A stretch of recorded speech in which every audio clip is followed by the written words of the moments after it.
سمع الله لمن حمده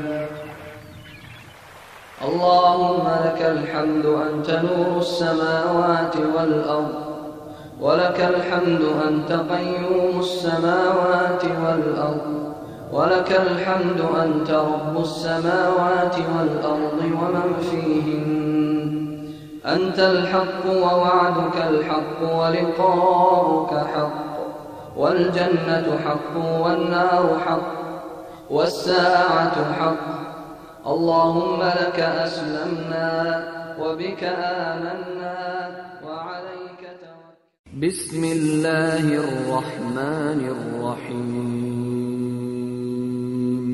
يا أيها الناس اتقوا ربكم الذي خلقكم من نفس واحدة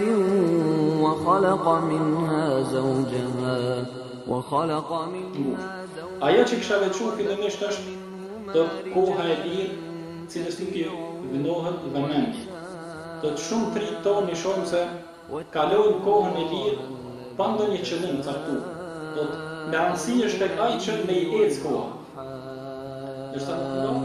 Inna Allaha kana alaykum. Dhe tregime të shumta të cilat e japin një shenjë apo japin një sinjal shumë të qartë se Islami ka filluar me rini.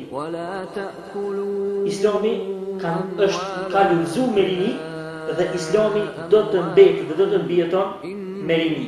Andaj çdo musliman dhe çdo i ri që i thot vetë musliman duhet të jetë dhe ta ketë parasysh se Islami prej tij kërkon përgjegjësi.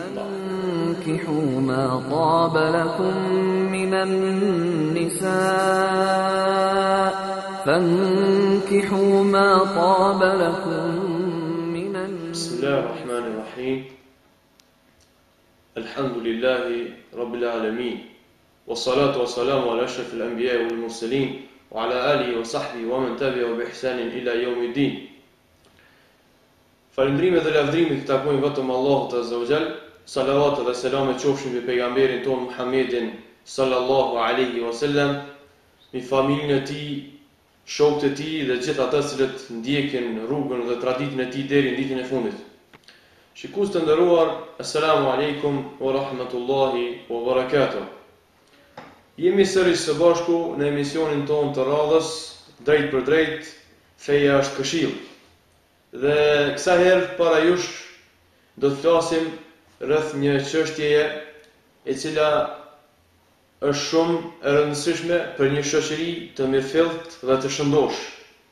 E ajo çështje ka të bëjë me rinin, një element dhe komponent shumë i rëndësishëm i një shoqërie për sprovat e tyre, sfidat të cilat ata ballafaqohen me to, udhëzimi i tyre, lajthitjet e tyre.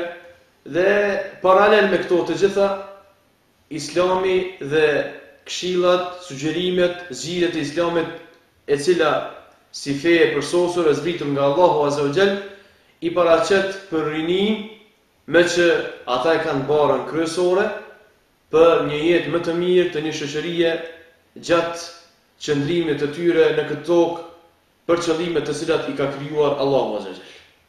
Sonte me neve kemi Hoxh Sabaudin Selimin, imam dhe khatib në një nga xhamit e Vitis, mirë se keni ardhur. Dhe gjithashtu e kemi me neve edhe Hoxhën Xheladin Leka.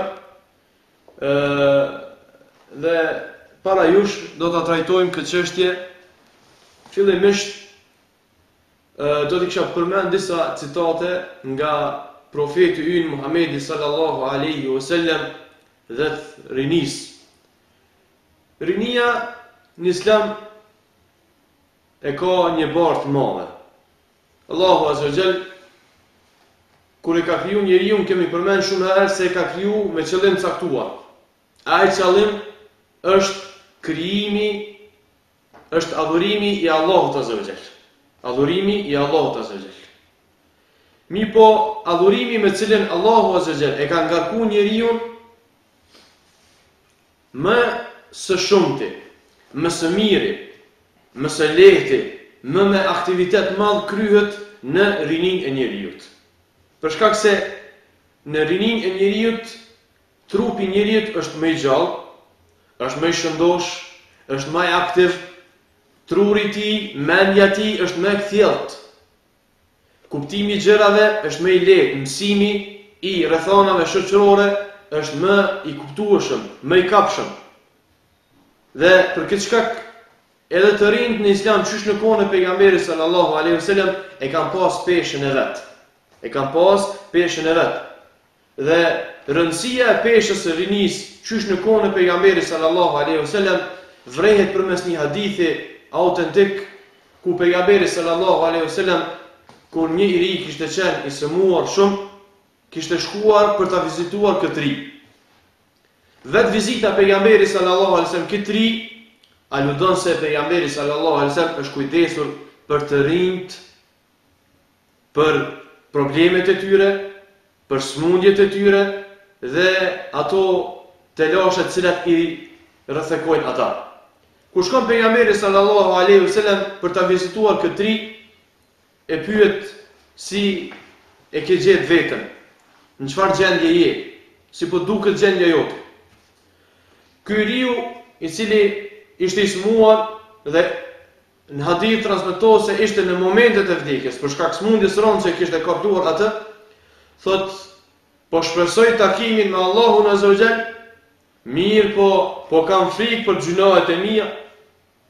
Thot, ka shpresuar takimin me Allahun azza wa jall në faljen e tij.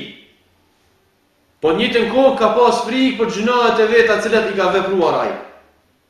Pejgamberi sallallahu alaihi wasallam nga natyrshmëria e tij ka qenë pejgamber i cili i ka përgëzuar njerëzit. Njerëzit ju ka uru gjëra të mira. E posa që është këtij triu kur e ka pa këtë guzim, këtë shpresë të madhe, këto dy virtyte të cilat i ka shpresu ky ri, e ka përgëzu këtë tri, edhe me këtë ka dëshme i përgëzu të gjithë trit, duke i thënë se nuk ka njeri, nuk ka individ i cili i ka, i posedon këto dy cilësi, shpresën në takimin me Allahun azza wa jall, dhe të njëjtën kohë faljen e mëkateve, që është prej gjërave kyçe që muslimani duhet me nxitu ka ajo, falja e mëkateve, falja e gjunaheve, që me arrit mëshirën e Allahut azza wa jall, faljen e tij, thot vetë se Allahu azza wa jall ja jep ato. Ja jep atë që ka shpresu, edhe ruan prej asaj që ka pas frikë. I jep siguri prej frikës që ka pas këtë dynja. Ky hadith i pejgamberit sallallahu alaihi wasallam tregon se rinia në Islam ka vlerë. Rinia në Islam ka vlerë. Hadithet rreth rinisë se pejgamberi sallallahu alaihi wasallam ka kushtuar rëndësi, po gjithashtu para pejgamberit sallallahu alaihi wasallam edhe Kurani janë shumëta e për mos më zgjodh më shumë këtë hyrje rreth kësaj çështjeje. Ja japim fjalën fillimisht hoxhës Salaudinit na flet diçka për rinin në Islam. Urdhëron. Bismillahirrahmanirrahim. Alhamdulillahi wahda, wassalatu wassalamu ala man la nabiyya ba'da. Padyshim falënderimet i takojnë Allahut lartësuar, ndërsa çojmë salavat mbi pejgamberin ton Muhammedin alayhi salatu wassalam, familjen dhe shokëve të tij dhe gjithë atyre që kanë pasur dhe pasojnë me mirësi deri në ringjallje. Padyshim se rinia do të thotë e ka një rol të veçantë në shoqëri, nga se ne gjithë jemi pajtimi se rinia është ardhmëria e një populli. Unë inshallah taala si këshill nuk do të isha zgjanuar shumë, pasi që vetëm kaluan disa fjalë sa i përket rëndësisë rinisë. Mirë po, do ta kisha thënë vetëm një hadith nga hadithet e pejgamberit alayhi salatu wassalam, me cilin na ka porosit dhe na ka treguar se kur rinia është në rregull dhe dhe ta shfrytëzoj jetën e saj ashtu siç ka porositur Allahu dhe pejgamberi alayhi salatu wassalam, atëherë do të jetë edhe shoqëria e shëndoshur. Hadith tregon pejgamberi alayhi salatu wassalam se çdo njeri i cili jeton dhe vepron para Allahut lartësuar do të jetë përgjegjësi për çdo gjë të cilën e ka vepruar në këtë botë sa ka qenë gjallë. Do të në këtë hadith që është transmetuar nga Abdullah ibn Omeri dhe Abdullah ibn Abbasi dhe disa sahabi tjerë, ka treguar pejgamberi alayhi salatu wassalam se në ditën e Kiametit, kur robërit dalin para Allahut të lartësuar, nuk do të ecin këmbët e tyre për në xhenet, përderisa të pyeten për 4 gjëra para Allahut të lartësuar. Çështjen e parë që ka treguar pejgamberi alayhi salatu wassalam që do të pyeten është për jetën e tyre se si e kanë kaluar. Do të pika e parë që i pyet Allahu i lartësuar, do të çdo person, çdo krijesë që ka ardhur në këtë botë dhe ka kuptuar, do thotë jetën e saj, atëherë do të pyetet para Allahut të lartësuar se si e ka zhvilluar jetën e tij. Për gjitha mësitë që ka pas në këtë jetë, do të pyetet para Allahut të lartësuar. Do të pyetet se si është sjell me prindit për shembull, ose do të pyetet se si është sjell me shoqërinë. Do të pyetet se a ka qenë prej atyre që ka hasë me një rrugë gabuar, a ka qenë prej atyre që ka hasë në rrugë drejtë e kështu me radhë. Do thotë për gjitha këto do të pyetet para Allahut të lartësuar. Dhe për këtë arsye, kur njeriu është në këtë botë, do të ketë parasysh se çfarë po vepron jetën e tij. Po ashtu pika e dytë që ka thënë pejgamberi alayhis salam njëjtin hadith, prap na aludon dhe tregon për rëndësinë e jetës e në veçantë të rinisë, ku thot pejgamberi alayhis salatu wassalam, dhe do të pyetet për rininë e tij se si e ka shfrytzuar. Do të pika e parë na tregon për jetën përgjithësi. Ndërsa pika e dytë tregon pejgamberi alayhis salatu wassalam, do të pyetet në veçantë për gjithë kësaj jete që ka jetuar në botë për rininë. Nga se rinia është shumë në rëndësi, do të thotë sa i përket Allahu të lartësuar do t'i ka dhënë një rëndësi të veçantë. Nga se i riu nuk është i njëjtë sikur i moshuari. Do të ka dallim i riu nga i moshuari. I moshuari ndoshta e ka kaluar një kohë dhe nuk ka ambicie më që të shkojë haramën ose t'i kapë rrugët e liga, ndërsa i riu e ka epshin më të fortë.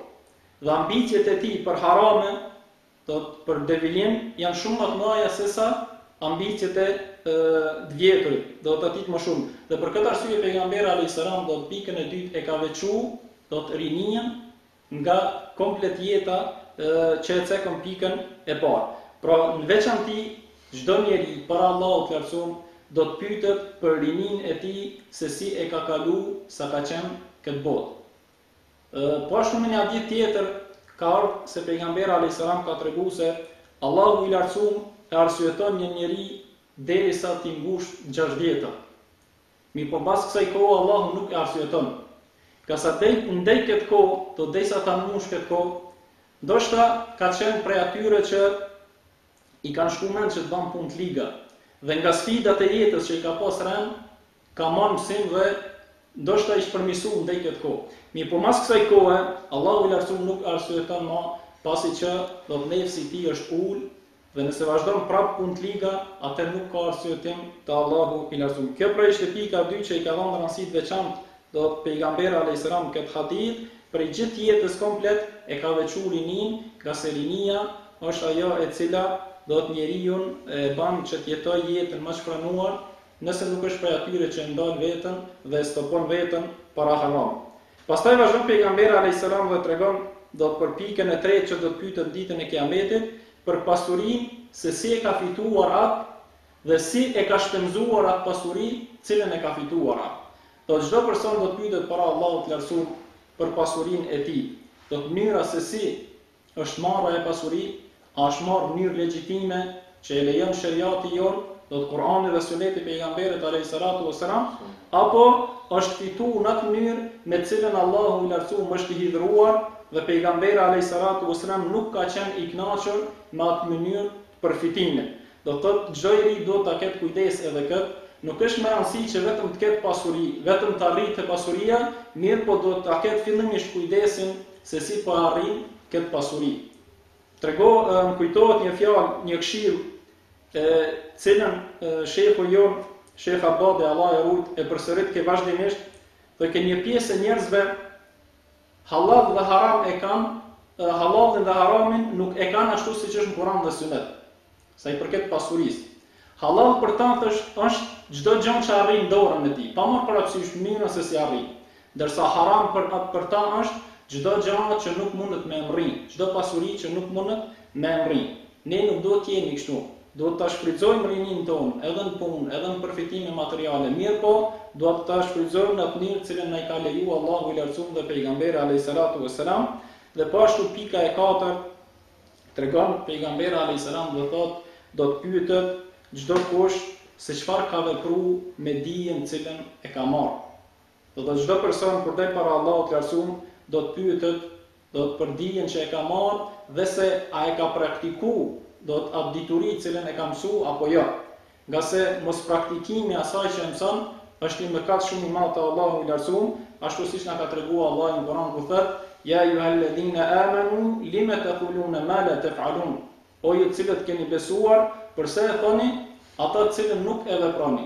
Kabura maqtan 'inda Allahi an taqulu ma la taf'alun, është gjë e urrëtur ose mëkat i madh te Allahu ta thuani atë që nuk e veproni. Atë që nuk e veproni. Do të ky hadith na jep një pasqyrë se i riu duhet të ketë kujdes në këto pika, nga se janë pika kyçe që përcjellin jetën e tij.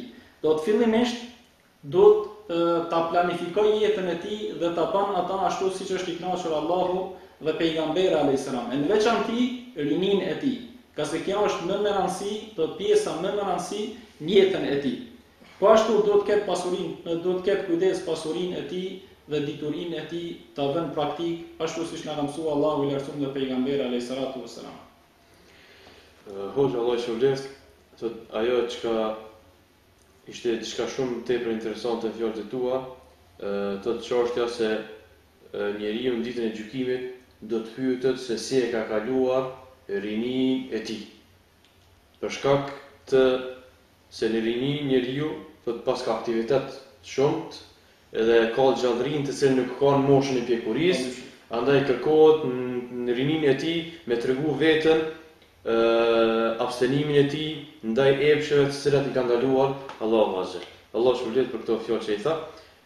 Vazhdojmë të më japim fjalën gjithashtu Hoxhës Xheladinit, sigurisht edhe ky do të na kënaqë diçka prej burimeve të fesë tonë. Bismillah, salatu wassalamu ala rasulillah wa ala alihi wa sahbihi wa wala. Fillimisht ju falenderoj për këtë emision, i cili është më së i nevojshëm për kohën që jemi duke jetu, pasi që për rinin shumë po flasin dhe shumë po mundohen të japin atë që kanë në bagazhin e tyre në lidhje me rinin, për shkak se që të gjithë edhe në këtë kohë, po edhe në kohrat të mëparshme e kanë kuptuar se jeta e njerëzve në këtë botë mbaret nga rinia që ata kanë.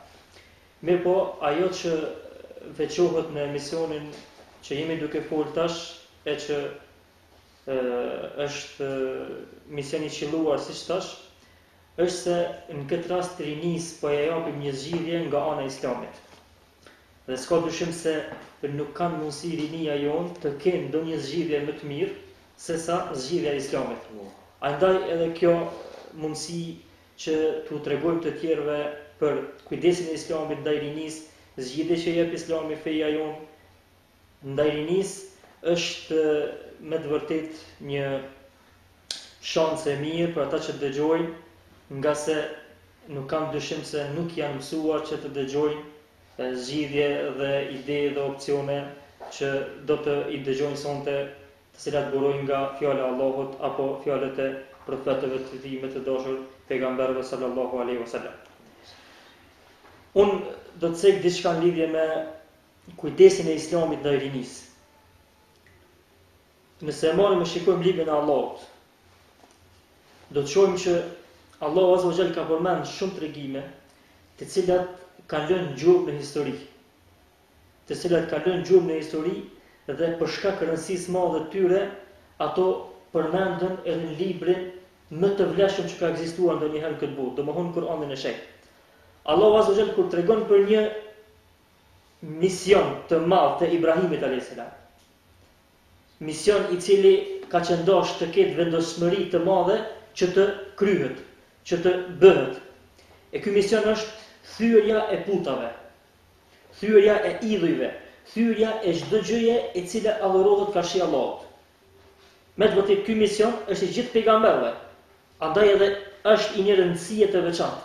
Mirë po ajo që vrehet në librin e Allahut azza është se këtë mision, pra thyrjen e këtyre putave dhe largimin e njerëzve nga çdo bindje dhe çdo zot tjetër përveç Allahut azza wa jall, këtë gjë e ka marrë Ibrahim alayhis salam në kohën kur ka qenë i ri.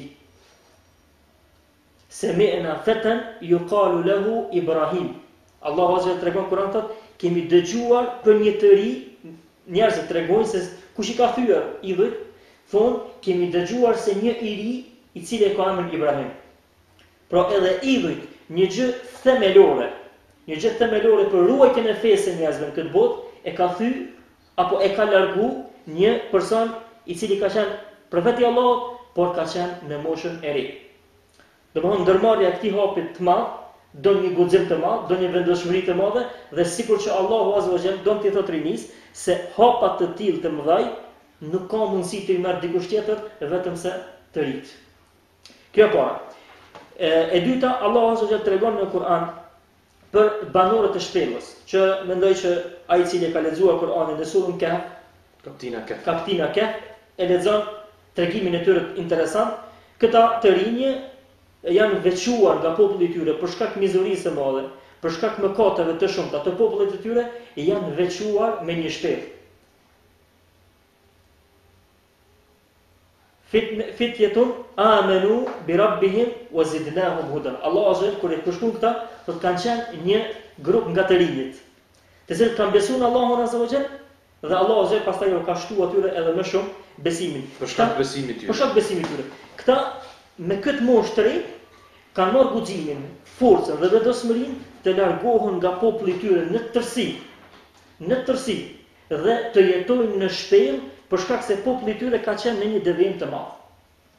Pra edhe në këtë rast rinia, nëse e merr vetë ardhën e Islamit, ata cilët së pari e kanë marrë këtë amanet të madh, këtë përgjegjësi të madh, nuk kanë qenë paria e madhe e Mekës. Nuk kanë qenë ato të mëdha që e kanë kuvendu apo e kanë zgjidh problemin social, i kanë zgjidh problemet sociale dhe politike të asaj kohe, jo. Kanë qenë tri të cilët pothuajse një kanë qenë të panjohur në shoqëri, por që ata kanë arritur ta ndryshojnë këtë shoqëri. Pra, në shtëpinë të cilën kanë filluar sahabët, shokët e pejgamberit mu taku me mësu Islamin, ka qenë shtëpia Al-Arqam ibn Abi Al-Arqam. Ky ka qenë një nga të rit e Mekës. Ibn Abi Al-Arqam. Ky ka qenë një nga të rit e Mekës, e ka marrë guximin që ta thret pejgamberin sallallahu alajhi wasallam dhe gjithë shokët e tij që të vinë shtëpi të tij dhe ta përhapin Islamin. Po ashtu, ata cilët e kanë pranuar Islamin, Omeri radiallahu anhu, kalifi i dytë, në momentin kur e ka pranuar Islamin ka qenë më pak se 30 vjet. Ata cilët më vonë e kanë pranuar Islamin, sikur Zubair ibn Awam, ka qenë më pak se 30 vjet. Personi i cili ka qenë njëri prej më aktiva në çështjet, në punët e shtetit islam pastaj që është formuar në Medinë. Po është edhe më e çuditshme që Muadh ibn Jabeli e pranon Islamin në vit sa ishte 18 vjeçar dhe pejgamberi sallallahu alajhi wasallam e dërgon si ambasador të fesë islame në Yemen, në një shtet komplet në moshën 20 vjeçare. Dhe tregime të shumta të cilat e japin një shenjë apo japin një sinjal shumë të qartë se Islami ka filluar me rini. Islami ka lulëzuar me rini dhe Islami do të mbetë dhe do të mbijeton me rini. Andaj çdo musliman dhe çdo i ri që i thot vetë musliman duhet të jetë dhe ta ketë parasysh se Islami prej tij kërkon përgjegjësi të mëdha. Nga se kjo në realitet është edhe përgjegjësi, po është edhe nder, se Allahu azza wa jall e ka nderuar deri këtë mos, rinin saqë edhe fenë e tij, qysh në fillimet e saj e ka ngrit me këtë pjesë të njerëzve. Kjo është sa i përket rëndësisë së rinisë shkurtimisht me ardhen e Islamit, edhe pse siç jemi që të gjithë të pajtimit të flasësh për dëmat e rinisë gjatë historisë, sidomos rinisë islame, është një kapitull i madh, përse nuk kemi mundësi ta përmbyllim në misionet e tilla, por ajo që dua të them si shkurtimisht është që rinia e mot që gjithë shoqërinë e atij vendit. Nëse rinia është në rrugë të drejtë dhe ka plane dhe projekte të mirëfillta, atëherë gjithë ajo shoqëri është në rrugë të drejtë. Nëse rinia nuk e ka këtë mision të saj, ashtu siç kërkohet prej saj, atëherë nuk është të çuditemi nëse pjesa tjetër e shoqërisë është jashtë përgjegjësive që duhet të ketë. Allah shpërblet thosh, këto fjalët e tua na mësuan neve të shikuesve gjithashtu se rinia paska një peshë të madhe, edhe qenë ka një faktor shumë i rëndësishëm në marrjen e hapave të rëndësishme në jetën shoqërore. Po. Sipas historisë të cilën e përmendet qysh nga pejgamberi sallallahu alaihi wasallam, guximin e madh për ndryshim në jetën e përditshme, për përmirësim, për progres, bara më e madhe që ka mbi rini. Edhe rinia, ata njerëz cilët gjatë historisë islame në rinin e tyre janë kapur për fenë e Allahut azza wa jall, kanë marrë hapa të mëdha, janë bërë edhe të njohur gjithashtu, saqë Allahu azza wa jall i përmend në Kur'an, edhe më njoh në historinë islame, edhe më marr për shembull, për mosër se si duhet me qenë tjertë, pasardhës të tjerë, të cilët vijnë, si me qenë më produktiv, më efektiv, më përmirësues për jetën e tyre të përditshme. Prej gjitha këtyre fjalëve, kuptuam se me të vërtetë rinia ka një peshë të madhe në jetën tonë të përditshme. Po, ta shtrohet pyetja në kohën cilën jemi duke jetuar na. A thu vallë rinia e ka këtë rol? A e kryen këtë punë? A është efektive? A sot duhet që jeta jonë me qenë më produktive, më përparimtare, me renome, edhe që më qenë më përmirësuese për jetën tonë, duke pas parasysh çka sprovat me të cilat ballafaqohet ajo sot. Nga dukuritë e ndryshme negative të cilat i shohmi tek rinia. Sikur ahengjet e ndryshme në cilat në shumicën e tyre marrin pjesë rinia. Ahengjet në cilat ka degenerime ndryshme. Ka argëtime të cilat e prishin moralin edhe dignitetin, identitetin e rinisë.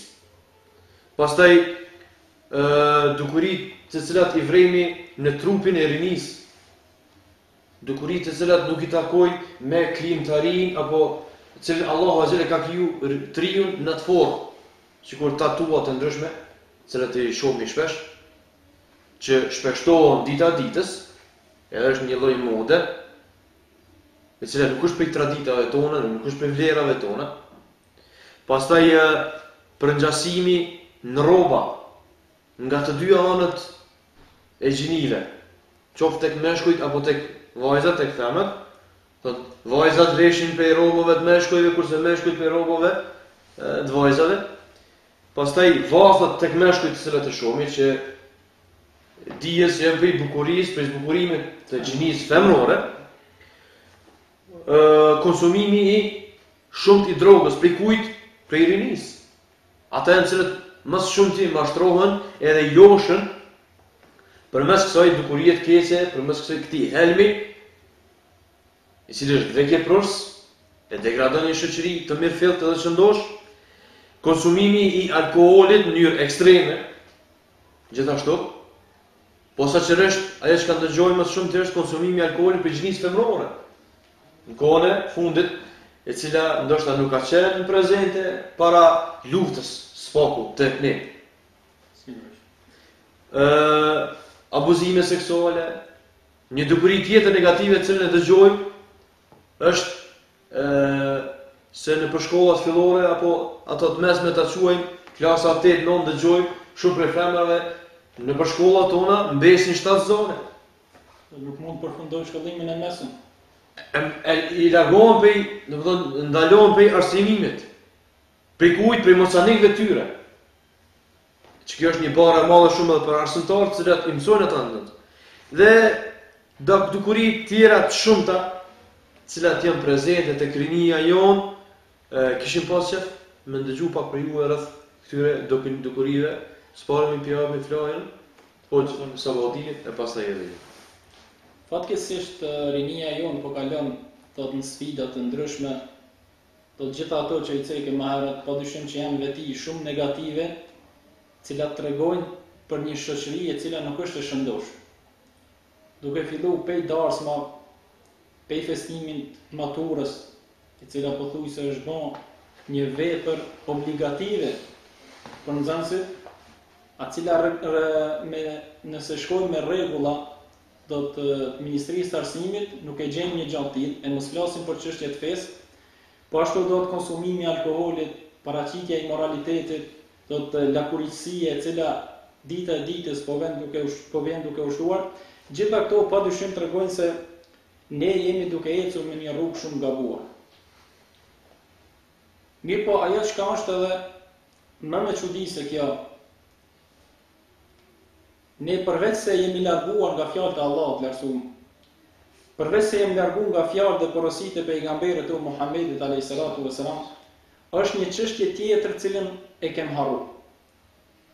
Nëse ne e shohim një hoxh vazhdimisht duke këshillu, do të në gjama tilla, minëherë me i farmyre japmi do të emnin ekstremist.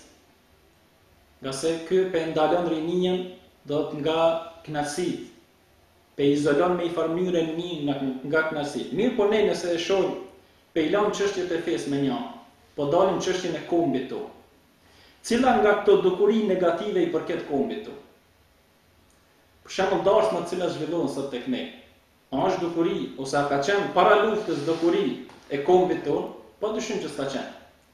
Konsumimi i alkoolit, e në veçanti gaxhinia femrore, a ka qenë kjo dukuri ose moral i kombit ton? S'ka qenë.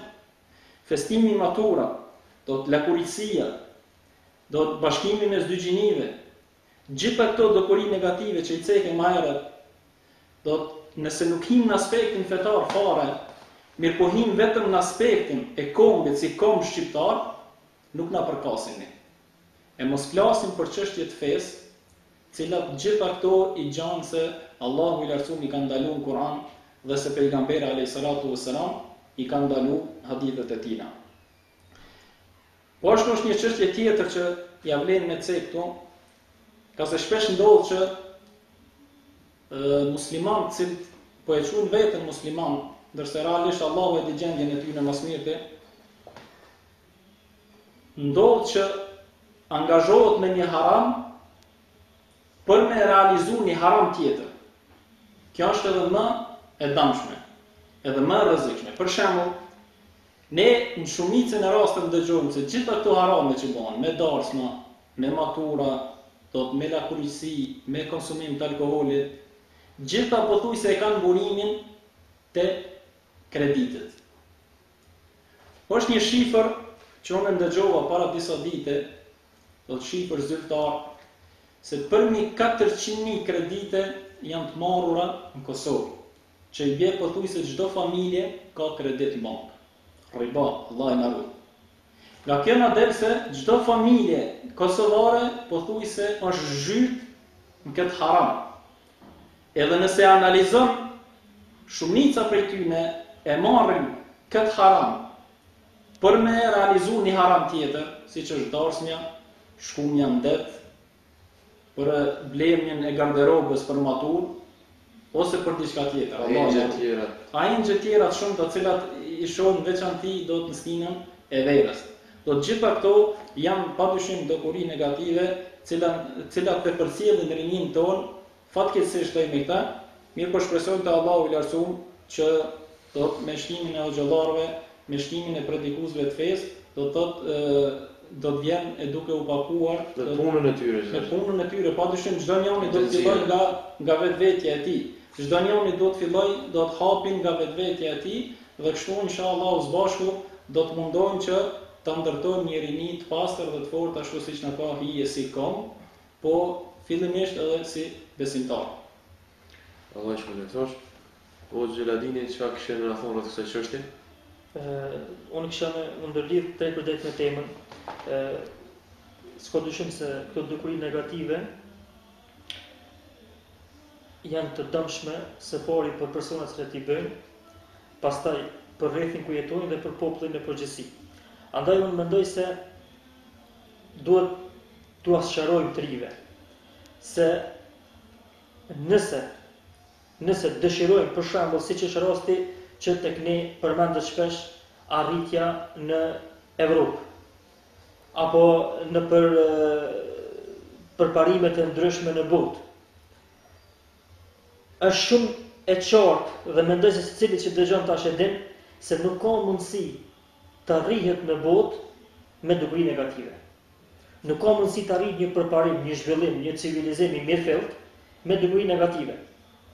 Nuk ka mundësi të arrihet për shembull, siç e cekët ju, me alkool, nga se personi i cili pin alkool, ai pikëpari bën don vetit, e si ka mundësi pastaj të bëj ndonjë shërbim apo ndonjë të mirë shoqërisë. Nuk ka mundësi nëse pretendojmë që të bëhemi shembull. Nuk ka mundësi të jemi shembull për të tjerët, nuk ka mundësi të kemi prodhim, nuk ka mundësi të kemi zhvillim, nuk ka mundësi të lëvizim nga ky vend nëse nuk e kemi parasysh spari vetat tonë. Përderisa unë jam i smut, përderisa unë kam probleme në shëndetin tim, unë nuk kam mundësi të shërbej tjetrit.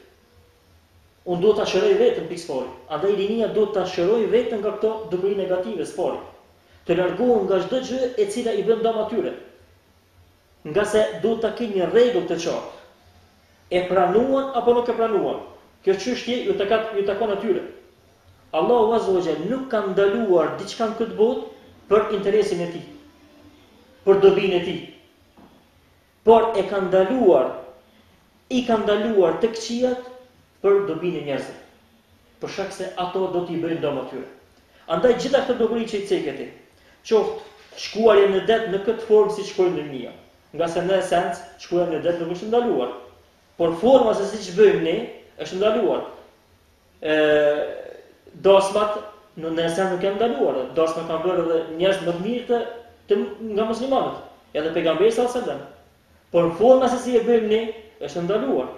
Andaj unë them që nëse rinia dëshiron që të jetë përparimtare, të lë gjurë këtë botë, të lë diçka që pastaj të përmendet për të mira nga të tjerët, ajo duhet patjetër që ta kuptoj se një gjë që e ka ndaluar Allahu, nuk ka dyshim se ajo është për të mirën e tij.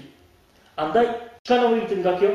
Nga gjithë kjo që u tham, nevojitet një gjë, që të arrihet një vetëdijsim tek rinia. Dhe ky vetëdijsim nuk arrihet vetëm duke i lexuar tekstet koranore dhe fjalët e pejgamberit sallallahu alajhi wasallam dhe përfundoj me kaq. Pa meditim dhe pa praktikim mirëfillt. Përderisa rinia nuk bindet që këto gjëra që u cekën tash e shkatrojnë atë dhe nuk bindet që ai të jetë faktori kryesor që t'i lufton këto gjëra, atëherë faktikisht ai është pajtu që me qenë në bërlogun e historisë. Ta them kështu kushtimisht. Ai është pajtu, unë nuk i them merr këtë vend ti. Po ai vetë është pajtu që me qenë në bërlogun e historisë. Ndërsa nëse ajo që kërkohet prej saj dhe që ne jemi duke shpresuar prej saj, sidomos në Kosovë, që e gjithë Evropa ka qenë e mahnitur me rininë e shëndosh të Kosovës, por kushtimisht themi para 10 viteve. Jo tash. Jo tash, por tash ka ndryshuar shumë çështja e rinisë. Por para 10 viteve kemi qenë të mburur me gjithë botën, po sidomos me Evropën që kemi pasur rinime të shëndosh. Andaj pra, nëse rinia dëshiron që ne të vazhdojmë të mburur me ta, që ne të bëhemi shembull për të tjerët, që ne të përparojmë dhe ne të arrijmë ato vende ku ne po dëshirojmë të arrijmë, qoftë në Evropë, qoftë në botë, atëherë kushtin kryesor ka që të vetëdijsohet.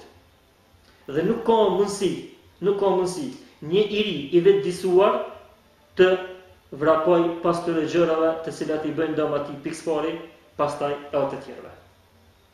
Kaq kisha se i përket Kësaj çështje edhe pse tema si tema është do më shumë se kaq e vepre. Allahu të shpërblet për këto fjalë të mira. Thotë faktikisht nëse dëshirojmë që të kemi rini të shëndosh, Allahu Azza wa Jall ka vendosur kushte. Dhe kushti kryesor është që rinia t'i kthehet asaj që Allahu Azza wa Jall ka kërkuar prej ty. Nëse Allahu Azza wa Jall përderisa ka kriju këtë gjësi, edhe ka vendosur rënd të, atë çka ka kërkuar prej neve që t'i përshtatemi rëndit ligjit në tokën të cilën ai ka kriju, edhe na ka kriju neve për një qëllim të.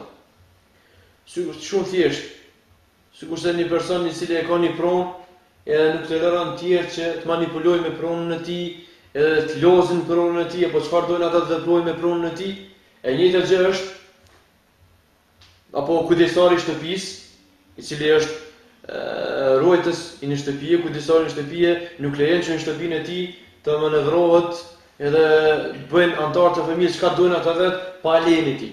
E njëjtë gjë thotë Allahu Azza wa Jall këtë gjësi ka kërkuar prej rinis që ta keni vetdije qartë dhe ta keni parasysh se Allahu Azza wa Jall nuk i ka sjellur kët, mirë po ata do të përgjigj Allahu Azza wa Jall thirrjes tij dhe se çdo gjë që Allahu Azza wa Jall e pas ka obligu për rinin edhe ka kërkuar prej tyre që ndalen prej saj, është në interes të rinis.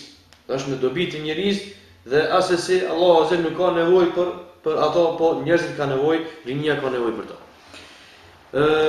Një prej pikave që është e nevojshme të debatohet rreth saj janë pasi që i përmendëm dukurit negative që janë prezente dhe gjitha këto dukuri thotë janë pika gjata që ndoshta ka nevojë në veti secila më ushtjellu. Mirë po, këto dukuri negative, cilat gjenden tek të rinj, sigurisht se i kanë edhe shkaqet e tyre. I kanë burimet e tyre. Nuk kanë ardhur ashtu vetvetijo, rastësisht apo befasisht. Po. Prej shkaqeve që i kanë përmend dietarët islam të devijimeve, të dukurive negative, të cilat paraqiqen tek rinia, janë shumëta, prej tyre si humbja e kohës, indiferenca mes të rinjve dhe atyre të moshuarve, mos këshillimi, mos kulturtimi, shoqërimi me njerëz degeneruar, thotë i riu nuk e ka shokun e mirë, shoqëruesin e mirë, pastaj leximi i librave degraduese, që të prishin moralin e të rinjve, gazetat, revistat e ndryshme, por sa vodini çka kishte më na thonë për disa prej tyre shkaqeve lehtësisë që i kanë përmend disa dietarë që se keni diçka tjetër më shtu gjithashtu, është e mirëprizur për ju. Padyshim se çdo shturje ose çdo çrregullim tokë, ajo ka një shkas. Ka sa Allahu i lartësuar nuk e ka kriju tokën me çrregullime. Tot Allahu me urtësinë e tij çdo vend e ka vendosur aty ku e meriton. Mirë po, tot me ardhin e njeriu në këtë botë dhe me mospërfiljen e tij ndaj urdhrave të Allahut të lartësuar, do të ka ardhur që me ardh njeriu në këtë gjendje që ne sot po e përjetojmë. Padyshim se ka shumë shkaqe të cilat ndikojnë në përfitimin e këtyre dukurive negative, mirë po ne inshallah taala do të mundohemi që do t'i cekim vetëm disa prej tyre, duke pas parasysh se koha është shumë e ngushtë. Ajo që kisha veçuar fillimisht është koha e lirë, cilës nuk i vënohet vëmendje. Shumë trit tonë shohim se kalojnë kohën e lirë pa ndonjë qëllim caktuar. Me rëndësi është tek ai që me i ec koha. Ndërsa nuk ndalet me mendu një herë se çdo sekond ose çdo minutë dhe çdo orë që kalon pe jetës tina, ajo nuk ka mundësi më që të kthehet mbrapa. Gase ajo është një pjesë e jetës tina.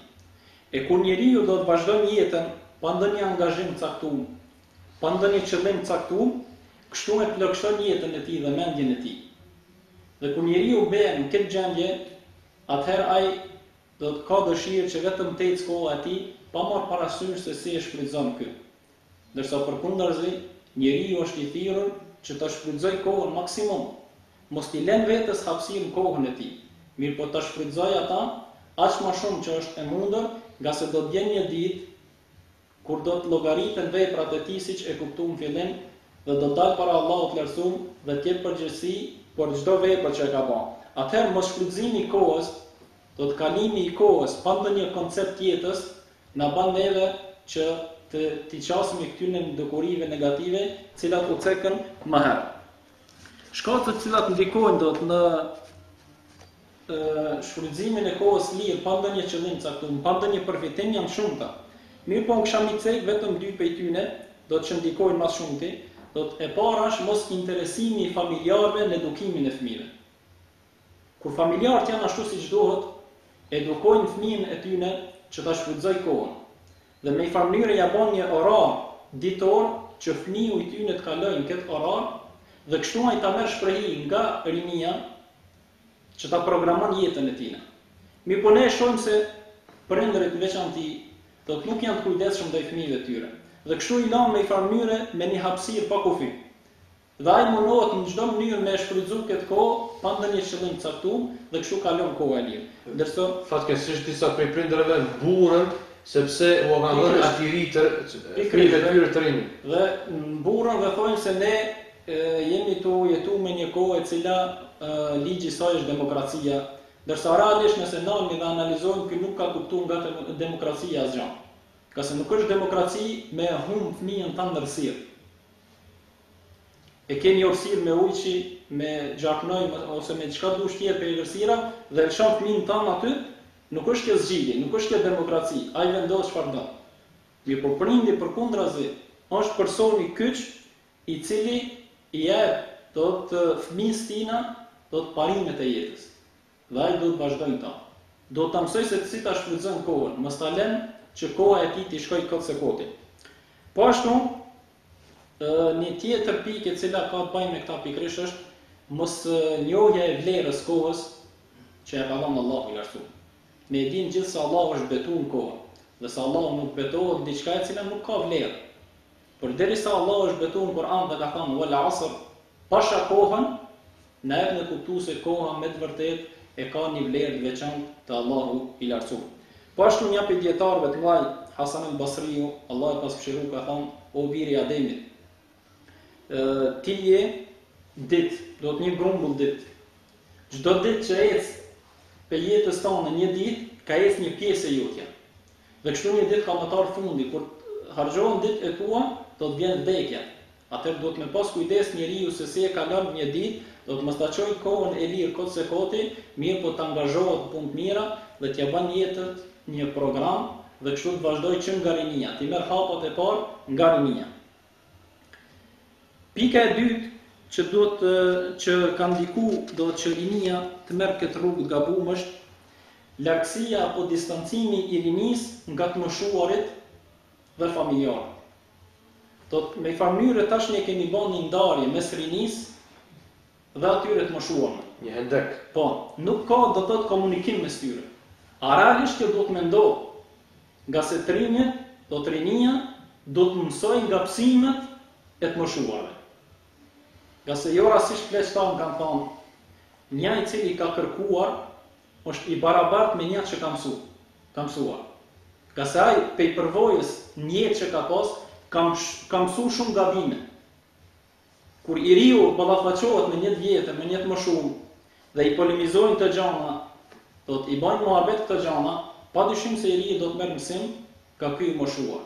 Mirë po ne e shohim se mes trinjeve dhe pleqve është bën një ndasi, është bën një pengesë shumë e madhe ose një pauzë shumë e madhe, që nuk kanë kontaktim mes veti dhe për këtë arsye do të rritan fatkeqësisht nuk mësojnë nga përvojat e jetës që kanë kaluar pleqve. Ai i cili ka kaluar një jetë 50-60 vjeçare, pa dyshim që ka kaluar në për sfida të ndryshme. Dhe ka mësuar se si është zgjidhja nga këto sfida. Atëherë nëse i riu ulet dhe bisedon me një të moshuar, do t'i mësoj këto mësime të jetës dhe nuk ka mundësi që t'i përsërit ky prap. Ka se e din se ku është hajri dhe ku është sherri, ku është e mira dhe ku është e keqja. Po ashtu pe gjëra të tjera që ja vlen me cek këto që kanë ndikuar, do të thotë në paraqitjen e këtyre dokurive në shoqëri është kontaktimi dhe shoqërimi me njerëz që e kanë kapur rrugën e gabuar. Do të me i farë mënyrë shoqëria e gabuar.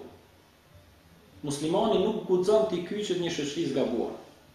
Qase shoqëria e gabuar nuk mund të çon në ato punë që janë të mira dhe janë të zgjedhura. Mirë, por nëse është shoqëria e gabuar, do të çon në për punë që janë të gabuara, janë devijuara, Allahu na ruaj. Pejgamberi alayhis salatu wassalam ka thënë me një hadith, njeriu është në fenë e shokut të tij. Atë çdo njëri për juve le ta shiqon se kë po e shoqëron. Nëse unë tash ulem me një njeri që pi alkool, fillimisht ndoshta refuzoj që mos pi. Mirë, po me kalimin e kohës, do të alkooli në prezencë teme bëhet diçka e natyrshme. Dhe pas një kohë filloj me e kërku pak, pastaj me e pi dhe kështu fillon. Pejgamberi alayhis salam na ka dhënë një shembull tjetër me një hadith ku ka thënë: shembulli i shoqërisë mirë është i njëjtë sikur shembulli i atij që shet misk, që shet parfum. Nëse s'mundet me ndihmu asgjë, bile kur të ndesh me ta, janë in erën e parfumit. Dërsa ka thënë shembulli i shoqërisë keqe është i njëjtë si shembulli i farkatarit ose kovaçit. Nëse nuk bën asnjë të keqe, thot ose kam ata djeg teshën tonë me ndonjë gatë që i kthen, shoqërimi farkatare. Po, ose kam të ardh tymi i tina dhe kam ata nxan frymën ty e kështu me radhë. Do të kjo është shembulli më adekuat për një tri që mendon me ndërtu veten e tij ashtu siç do. Do thotë për me i riu nëse don me dal nga këto probleme të cilat do të i është ballafaquar me to, atë do të zgjedh një shoqëri të shëndosh. Po ashtu shembull tjetër nga hadith e pejgamberit alayhis salam kemi personi i cili ka vrarë 99 persona. Dhe ka shku te një me u këshillu me ta, ai ka thënë se s'ka pendim siç e dim rastin dhe e ka mbyll dhe i ka plotsuar 100. Kur ka shku te personi i dytë me marr këshill, ka thënë ka pendim për ty, mirë po ti dush me lan këtë shoqëri ku i ke bën këtë mëkate, me gjetë një shoqëri e cila është e shëndosh dhe të jetosh me ta. Dhe kështu ky person do të shpendu dhe ka marrë rrugën dhe siç e di ka vdek mes rrugës dhe kështu Allahu ka bënë që ta marrin me laçet e mëshirës. Do gjitha këto shembuj që na i ka thënë pejgamberi alayhis salam, çdo i ri duhet ndalë dhe t'i analizoj, t'i meditoj mirë. Qase jo rastisht pejgamberi alayhis salam i ka marrë këto shembuj me na tregu neve se për me qenë edhe ti shëndosh, do të kesh shoqëri shëndosh, do të kesh rreth shëndosh. Këto janë tri pikat të cilat i kom pa më të arsyeshme me i cek, cilat ndikojnë do të në një shkaqe që sot tri tanë ballafaqohen me këto dukuri negative, cilat shpresojmë Allahun që t'i përmirësoj. Nuk ka dyshim se secila prej këtyre shkaqeve që përmendën me elaborimin e tyre e kanë atë lehtësmërinë me vetë. Mi po çka më dop që sa më përfituar dhe të rishikues edhe një shkaku i parë edhe dytë kishin një lidhje shumë të fortë, thot çështja e lirisë, koha e humbur, edhe mos kujdesi i prindërve për kohën e fëmijëve të tyre. Liria e tepërt për ta në mënyrë absolute, edhe mos konsultimi hendeki mes trinjve dhe të pleqve, apo të moshuarve. Thot pikën e parë, thot kjo liria absolute bjen ndesh me ato që Allahu azza ka porositur në Kur'an. Kur thot ku anfusakum wa ahlikum nar, Allahu azza ka kërkuar prej prindit që ta ruaj prindin prej zjarrit të xhenemit. Ta ruaj fëmijën. Fëmijën e vet prej zjarrit të xhenemit. Si e ruaj fëmijën prej zjarrit të xhenemit, duke i dhënë liri, mi po liri e cila nuk i shkel ligjet e Allahut azza wa jall, ligjet të cilat Allahu azza i ka caktuar në interes të njeriu. I jep liri fëmijët, djalit vet apo vajzës vet, mirë po duke tregu, duke orientu se cila është më e mirë dhe cila është e keqja. Duke tregu që vazhdimisht më ruaj për të keqës. Mendoj që kjo pikë vjen tash në shesh gjithashtu edhe pika e tretë, e cila përmendet çështja e shoqërimit. Lidhet fort thotë, një prej shkaqeve. Nëse fëmiu, prindi nuk e ka këshillu fëmijën, djalin e vet apo vajzën e vet për të këqijat edhe për të mirat, nuk e ka këshillu edhe me u shoqëru. Kemë zgjedh shok. Pikën shkakun që ne përmendë erën e fundit. Kurse Allahu azza ka porositur që njeriu më zgjedh shokun e vet sepse me të do të rinjallot ditën e gjykimit Andaj prindërit pas kanë një përgjegjësi të madhe për prindërit e pas kanë një përgjegjësi të madhe për të rinj, për jetën e tyre, për disponimin e tyre në jetën e përditshme. Allahu shpërblet për këto mesazhe, të cilat na i përcjellin neve, por shpresoj që edhe shikuesit e kanë kuptuar në mënyrë të mirë këto. Po ju çka kishit me potencu diçka veçantë rreth këtyre shkaqeve kryesore që prej lajthike dhe devijimeve të krinjave. Unë fillimisht kisha me thonë që për t'i cek ose për t'i hudhë në shesh gjitha shkaqet që kanë ndiku që me ndodh këto gjëra negative që në realitet nuk i dëshiron asnjë njeri i shëndosh, mendoj se në çdo popull kishte me qenë e rëndësishme dhe rrugës me pas një studim më të mirëfillt dhe në këtë studim të marrin pjesë njerëzit të cilët i dinë probleme shoqërore të shoqërisë tonë dhe njështu edhe hoxhallarët të cilët këto probleme i lidhin edhe në aspekte tjera e që aspektet që Allahu i ka lidh problemet e tilla janë më të forta dhe më dobipruese se sa aspektet të cilat i mendon mendja e mirë. Kjo fillimisht, nga se shkaqet e devijimit të rinis apo shkaqet të përhapjes së këtyre dukurive negative janë aq të mëdha dhe janë aq të shpeshta dhe dalin kohë pas kohë në dritë, saqë është shumë problem që ti përmbledhësh dhe ndonjëherë njeri nëse mendon se ka përmend diçka, friksohet se ka lënë diçka anash që ka qenë shumë më e rëndësishme se sa ajo që ka përmendur. Por ashtu edhe siç e ka natyrën një emision i tillë, ne do të mundohemi të cekëm diçka që mendojmë se është më dobishme për të rinjt. Një nga çështjet është edhe leximi apo drejtimi i rinisë në gjëra që ka mundësi i aprishin atyre bindjet e tyre fetare apo edhe vetë konceptin e jetës. Pra, nëse rinia kapet dhe rroket për libra të cilat janë në kundërshtim me rregullat e fesë, nuk ka dyshim se kjo gjë do të ndikojë dhe do të ketë dykim rrënjësor për largimin e rinisë dhe nga gjërat të cilat tyre i bëjnë dobi dhe si rrjedhoi të ndodhin edhe këto dukuri negative në shoqëri.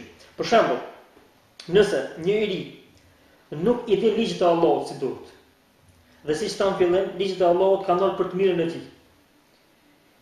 Në të njëjtën kohë lexon diçka tjetër e cila është prodhim i mendjes së prishur. Është prodhim, një definicion, është prodhim i mendjes së prishur, atëherë nuk ka dyshim se ky i ri do ta ketë shumë një turbulent para tij dhe nuk ka mundësi të dallojë gjërat e mira nga të këqijat dhe si rrjedhoi pastaj ban bashkimin mes të mirave dhe të këqijave dhe ndodhin këto dukuri negative. Në këtë aspekt, rol të rëndësishëm për devijimin e rinisë ka luajtur dhe ka pasur pas televizionit interneti. Për shkak se aty me mendime, ideologji, ide të këqija të ndryshme i hudh kushdo dhe kur do dhe sa do dhe prej e këtyre janë rinia apo fillimi i adoleshencës. Çështja e dytë që kisha me cek nga ato që i ceki Hoxha Savaudini është edhe bizotron tek të rinjët dhe kjo ka ndodhur me takimet e shpeshta që kemi bërë me të, është një ide tek ata, një bindje që feja nuk po na jep xhirit. Feja po na ngujon. Feja, disa prej tyre thonë feja po na fut në burg. Kurse ata kanë harruar se i burgosur është ai që është larguar nga feja. I burgosur është ai që e ka lënë fenë e Allahut dhe nuk ka mundësi tjetër i burgosur ai i cili përmbahet urdhrave të tij. Po bëni shembull. Po bëni shembull që të jetë sa më i argumentuar kjo që po pretendoj. Nëse një i ri pretendon se feja ka mundësi e kufizon. Nëse një i ri pretendon se feja ka mundësi e ka kufizuar jetën e tij. Ne i themi feja ta ka ndaluar shembull konkret pjetë alkoolike apo narkotikët. Feja e ka ndaluar. Çka ka në këtë rast kufizim për ty? Ai për shembull mund thotë që nuk ka mundësi ta shfrytëzoj një dëshirë time. Po ne I them këtë rast feja ta ka ndaluar për shkak se kjo pastaj ty do të kufizoj. Jo që feja po të kufizon.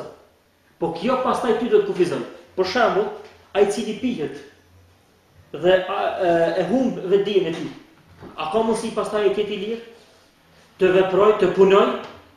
A ka mundësi ai cili përdor drogën? Pastaj të jetë I lirë kur don të mbaj orarin e punës, të shkoj të vizitoj të afërmit, të bëj dikujt ndonjë të mirë? Nuk ka mundësi. Pse?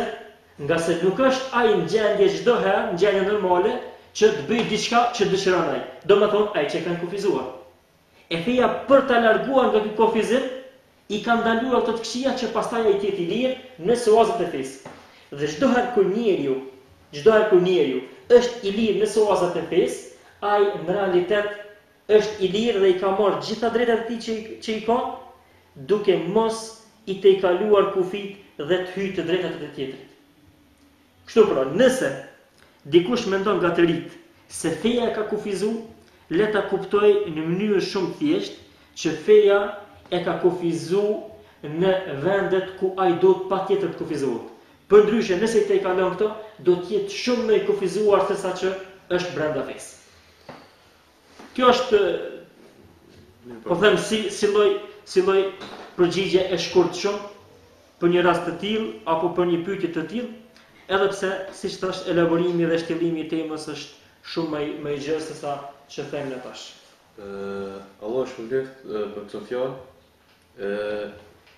Në këto çështje të cilat I përmendëm deri tash, pam se kemi përmend shumë prej problemeve, sprova me të cilat ballafaqohet rinia.